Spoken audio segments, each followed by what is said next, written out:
الحمد لله الحنان المنان العزيز الرحمن المعبود في كل زمان. وأثني بحمد من أنزل قرآنه شفاء ورحمة للمؤمنين وبلاء ونقمة للكافرين. القائل: وما خلقت الجن والإنس إلا ليعبدون. أشهد أن لا إله إلا الله وحده لا شريك له، وأشهد أن سيدنا محمدًا عبده ورسوله. اللهم صل وسلم على سيدنا محمد طب القلوب ودوائها وعافية الأبدان وشفاعها وقوت الأرواح وغذائها ونور الأبصار وضيائها، وعلى آله وأصحابه ومن تبعهم بإحسان إلى يوم الدين. أما بعد، فيا أيها المسلمون الكرام، أوصيكم وأوصي نفسي بتقوى الله تعالى، فقد فاز المتقون. يقول الله تبارك وتعالى في محكم تنزيله بعد أعوذ بالله من الشيطان الرجيم: فما استمتعتم به منهن فأتوهن أجورهن. الآية. أيها المسلمون الكرام، بعد kumhimidi Mola Subhanahu wa Ta'ala, vile vile kumtakia rahma bwana mtume Muhammad sallallahu alayhi wa ala alihi wa sahbihi wa sallam, hatuna budi kurejesha shukrani kwa Mola Subhanahu wa Ta'ala kwa kutuwafikia kuipata siku kama hii ya leo, wakati kama huu ambao ni siku iliyokuwa ni kubwa, siku ambayo kwamba kwa waumini na waislamu kwa ujumla kwao ni siku ambayo inafaa kutukuzwa. Na ndani ya siku kama hii Mtume akasema kuna sali moja, lau mtu atalidiriki jisaa hilo akaweza kuomba dua au akaomba dua katika siku hii, dua ile ikaswadifu katika jisaa kama hilo, basi huwa haina pazia. Ile dua ni direct, ni contact baina yako wewe na Mwenyezi Mungu direct. Hakuna wasita kati yako wewe na Mwenyezi Mungu. Wewe ni makbuli moja kwa moja mpaka kwa Mwenyezi Mungu Subhanahu wa Ta'ala. Ayuha al-ikhwani, katika Ijumaa tulizozipita nyuma, Mwenyezi Mungu ametuafikia kuweza kueleza baadhi ya mashakili ambayo tunayafanya, baadhi ya makosa ambayo tunayafanya. Na leo pia tutaangalia baadhi ya makosa ambayo kwamba sasa hivi yamekithiri kwa wingi, na ni kosa ambalo limeharamishwa kisheria, ni kosa ambalo kwamba limeharamishwa kisheria, watu wako tayari kulifanya. Na hili ndio ajabu, utaona watu washangilia haramu, wanachukia halali. Watu watu wafurahia haramu, wanakasirikia halali. Mtu yuko tayari kutoa laki zake 2, 3 mpaka milioni kwa ajili ya haramu, lakini hayuko tayari kutoa shilingi 100 kwa ajili ya halali. Hii ndio ajabu. Nayo kosa ambalo tutaliangalia leo ni kosa la ndoa. Ndoa ambayo kwamba tunayoizungumzia hapa ni ndoa iliyotajwa katika Qur'ani, Mwenyezi Mungu akisema famastamta'tum bihi minhunna fa'atuhunna. Famastamta'tum bihi, katika wale wanawake ambao mumewachukua mwaishi nao si kisheria, mkawa mwakaa nao hakujapita sheria. Aya hii ina tafsiri tofauti, lakini tafsiri zote zimerudi kwa al-Imam Jarir al-Tabari. Wote wakirudi hapa wamerudi kwamba ni mwanamke, ni mtu kumchukua mwanamke pasipokuwa na sheria, pasipokuozeshwa kisheria, pasipokukubaliwa kisheria, akakaa naye kama mke wake. Tunakusudia ndoa ya mutaa. Nini kwanza mutaa? Mutaa ni mwanamume kumuoa mwanamke kwa muda maalumu, kwa kiwango maalum. Kwa taswira hii, tukirudi kwa kizungu tunaita ni temporary marriage. Ndoa ya kimuda. Mtu anakwenda, zamani masahaba walikuwa wakisafiri kabla ya kuharamishwa, walikuwa wanapokuwa wamesafiri, Mtume anawapa ruhusa kwamba wanapokwenda maeneo, mtu amemwacha mke wake na kule pengine mtu anaenda ni mwezi mzima, ni miezi mitatu, ni siku ngapi? Je, afanye nini? Ni mtu yapiga vitunguu vya kisawasawa, apiga korosho za kisawasawa, achanganya kisawasawa, mwili wake una generate namna unavyotaka, mwili wake unatoa jasho la kisawasawa, mwili una function, hauna tabu yoyote. Afanye nini? Ilikuwa kwa wao ni ruhusa kwamba mtu akienda anapata mke, temporary marriage, anaoa kwa mutaa, kwa muda maalum. Mimi niko Mombasa kwa miezi mitatu, kwa hivyo ataoa mke kwa miezi mitatu. Hivi ndivyo ilivyokuwa mpaka ilipofika wakati wa vita. Baada ya fathi Makkah ikashuka aya hii, ikashuka na aya ya kuharamisha kwamba hakuna tena kuoa kwa muda maalum. Wale ambao mumewaoa kwa muda maalum, basi hapo tena wapeni, ni haki yao. Ili mshakuwa nao, mmetangamana nao, mmeingiliana nao, wapeni haki yao.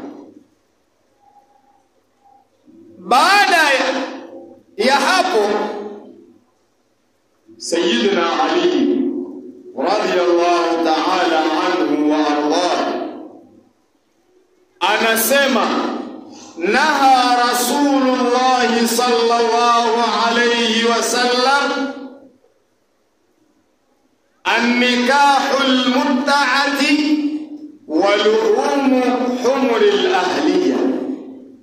Sayyidina Ali karramallah, Sayyidina Ali radiyallahu ta'ala anhu wa Allah anasema Mtume Muhammad sallallahu alayhi wasallam anasema mimi nimemsikia Mtume akikataza ndoa ya mut'a, akikataza ndoa ya mut'a, ndoa temporary marriage, kuoa kwa muda.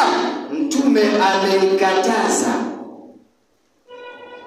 Kisha hakukataza hilo tu, na kula nyama ya punda ambaye sio ule wa mwituni, wale tunaowafuga majumbani tusaidia kazi. Sasa maalasafi shadidi, soma katika tafsiri, ulama wote wameafikiana kwamba mut'a ni haram, ila baadhi ya makundi arrawafidha, hawa ndio wanajawisisha. Wao wasema ni sawa kuoa kwa mut'a. Wengine wanaojawizisha ni mashia. Wao cha ajabu, hawa wanaoikubali imamu wanaomtegemea wao Jaafar as-Sadiq, yeye mwenyewe anakataa ndoa ya mut'a kwa sheria kwamba hili ni haramu. Mwenyezi Mungu ameiharamisha na Mtume ameiharamisha. Sasa tukirudi kwetu sisi, tukiachana mbali na haya, utakuta baadhi yetu sisi tunachukua mabinti wa watu twaja kuishi nao pasipokuwa kisheria, na maalasafi shadidi sisi wa sasa hivi tumeitoa katika sigha ya mut'a na sigha ya kizungu ya kwanza iliyotumika, mustalah ya temporary marriage, tukaipeleka katika mustalah nyingine tunaiita come stay. Nadhani hapa sasa tukizungumza hivi kwa lugha ya come stay, kila mmoja ameifahamu vizuri. Kwa nini nitumie lugha hii? Kwa sababu tupate kuelewana. Sababu lugha ya mut'a kidogo ni lugha ya watu ambao kwamba ni wasomi, wanaoelewa, wanaofahamu, wanaojua. Lakini sisi ambao hatujapita vizuri marhala ya kuelewa sigha ya mut'a, angalau tupite kule kwa kizungu, tena huko kwa kizungu tukaitoa, tukaipeleka, tukaita nini? Come we stay. Kizungu njoo tukae kwa muda. Na ndio utakuta hata sheria zetu za kiserikali wameijawisisha. Wao wanakuhesabia ukikaa na binti ya mtu kwa muda takriban, nafikiri kama sikosei, miezi 6, huyo ni mke wako. Nani anakuambia? Sio sheria, sio Uislamu, sio sunna ya Mtume. Mtume ashakataza, Qur'ani tayari ishakataza, na kuna na hikma kubwa ya kule kukatazwa kufanya jambo kama hili. Miongoni mwa hikma walizozitaja maulama wasema, al-awladu idha intashara fi buldanin kathira fahuwa tadyi'u usra au tadyi'u nasab, kule kueneza. Leo wewe umekuwa uko kazi katika mji wa Nairobi miezi 6, kwa hivyo utaoa pale kwa temporary marriage, utakuwa uko kimda pale. Miezi 6 yako ikiisha, twanga talaka yule, bila ya kumpa talaka yoyote unaondoka. Wewe mshamalizana kesi yako na yake, khalas, unagura, ushapigwa transfer, umepelekwa Tana River, kule tena aenda bwaga watoto wengine.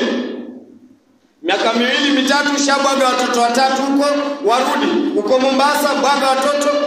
Wale watoto wanakuwa wametawanyika, umetawanya kizazi chako mwenyewe. Hii ndiyo hasara ya kuoa temporary marriage. Na leo ndio utakuta mashakili makubwa yanayowapata makadhi, yanayowapata maimamu. Mtu aje amekuja kuoa, wewe kama kadhi, wewe kama imamu umekwenda kumwozesha, lazima utake istifsari. Je, huyu binti anayeolewa babake ni nani? Tambia babake alikuwa ni mtu wa kutoka sijui wapi bara huko Kisumu, akatoka huko akaja akakaa miezi 3 hapa, basi akapatikana mtoto, yeye amekwenda hamjui. Ndio kitafuta kumwozesha wewe, ikiwa wafahamu sheria tayari pale pale ushaipata historia background, wasema huyu mtoto nendeni kwa kadhi mkuu ndiye atakayemwozesha. Sasa inabaki sheikh hajui kuozesha, anasema twende kwa kadhi mkuu. Sio hajui, ameshaangalia hapa kuna kosa, ndio maana imebidi awache. Wamlaumu. Inafika mahala, na mmoja katika athari mbaya ya hizi ndoa za temporary marriage, hizi come stay, ikipatikana kwa hali kama hii, ujue ule mtoto madamu hujamuoa kisheria yule mke, ule mtoto shamnyima urithi, kwa sababu haisabiki katika mirathi. Hakurithi wewe baba, wewe ni baba jina, lakini anarithi mama kwa sababu ndio mzazi wake. Sasa wewe ni jina tu, yule ni fulani wa fulani, lakini kwenye mirathi kisheria hawezi kurithi. Ila sasa tumtafutie istihsani, tumpe kama kiinua mgongo tu, kuzuia mgongo, lakini huwa umemzuia. Na hii ndio moja katika hikma walizozitaja mahali kama hapa, kwamba huwa umempotezea haki ya mirathi mtoto kama yule. Kwa hivyo haya ni makosa ambayo kwamba sisi kama Waislamu, tena ni Waislamu wengi twayafanya sana, na hasa wale wanaokwenda university boardings. Hapo ndio balaa kubwa. Mtoto anakwenda kule, amepatana na binti kule, na ni salama wa salama wakipatana na binti wa Kiislamu. Tena pengine huenda ule kijana akampeleka mbio ule binti, akapelekwa kwa wazazi wake, akajulikana kisheria, kisha zikafuatwa sheria. Au ule binti akampeleka mbio ule kijana, kama walitaka twende kwa wazazi wangu kajulikane, inatokea. Lakini ikipatikana wale mabumbumbu kama kina sisi, basi huenda kwenye njia isiyokuwa ya sawa. Hatari kubwa sasa ni pale mtu yuwakaa na binti ambaye si kisheria na sio Muislamu. Inna lillahi wa inna ilaihi raji'un. Na tuifanye ndoa hii yafanyika sana, kumuoa mwanamke kwa muda maalumu, kwa mahali pengine maalumu, na hajulikani pengine, licha ya kwamba zamani walikuwa wakiyafanya hadharani. Anakuja mtu kwa babake na mamake binti, mimi bana namtaka mtoto wenu kwa miezi 3, kwa mwaka mmoja, alafu na ndio utakuta ukisoma tarehe ya jahiliya, alikuwa mtu anamuoa mwanamke kwa babake na mamake, anakaa naye miezi kadhaa, piga talaka, mwambia kwenda zenu kwa zako kwenu. Baada ya siku 2-3 anarudi tena, nimerudi tena nije nioe tena kwa muda fulani, anaozeshwa, nachukuliwa yule binti, haya nenda kwa. Lakini sheria ilipokuja, Mtume Muhammad akakataza. Mtume Muhammad sallallahu alayhi wasallam, hadithi iliyopokelewa na Sabara bin Ma'bad, asema Mtume Muhammad sallallahu alayhi wasallam, kuntu adhantukum, nilikuwa nimewapa idhni fi istimta'i bin nisa'i, kwa kufanya istimta', kwa kuwafanyia mut'a, kuwaoa temporary, come stay kwa muda fulani. Falana harama Allah, sasa ninavyosema Mwenyezi Mungu ameiharamisha ndoa hiyo. Yani Mtume amekaa na masahaba zake akawapa maneno haya, mimi mtume wenu nilikuwa nimewapa idhini ya kuoa kwa muda. Mtu anapokwenda mahala kwa muda wa miezi kadhaa, kwa muda wa miaka kadhaa, pengine si mkaazi wa huko, anakwenda na atarudi, basi nenda oa kwa muda ule utakaokuwa. Ukiisha muda, twanga talaka mke huyo, mwache ende kwao na wewe rudi kwenu. Ya late ingelikuwa sheria hili iko, walikwenda madubei wote wangelikuwa na haki, na walikwenda maomani wote wangelikuwa na mabibi, kwa sababu ingelikuwa hakuna uzito, na kila anayetoka huko akija huko na anachukua binti ya mtu, anakaa na ana uwezo kumwacha bila ya talaka yoyote, na akawa ni mwenye kuendelea na maisha yake na akachukua mwingine. Lakini ilipokuja ndoa hasa ya kudumu, sheria ya kuoa, ndoa ya kisheria, kwamba inatakiwa ufuate protocol zinazotakiwa, na ikitakia kuachana basi kuwe kuna protocol zake, hapo mutaa imekosa njia na ikaharamishwa albatata. Hakuna kuoa ndoa ya temporary marriage. Waislamu, sisi tuna watoto na wengine wetu watoto wao wako magodi. Ikiwa una mwanao yuko godi, sisemi kuwa ni wote walopona, lakini katika 95% wameingia katika janga hili. Kwa hivyo lazima tuwe macho na watoto wetu, lazima sisi kama mabarobaro tuwe macho. Ndio utakuta Mtume Muhammad akawasisitiza mabarobaro, ukiona ni dhiki, oa. Wewe oa, waenda miezi 3 zako kikazi Nairobi, nenda kodisha nyumba, ita mke wako, kaa kule miezi 3, ikisha rudini Mombasa, endelea na maisha. Sio masala ya mutaa, hakuna cha mutaa. Mutaa ni haramu kwa ijma'ul ulama, hakuna huku wala huku, ni haramu kisheria.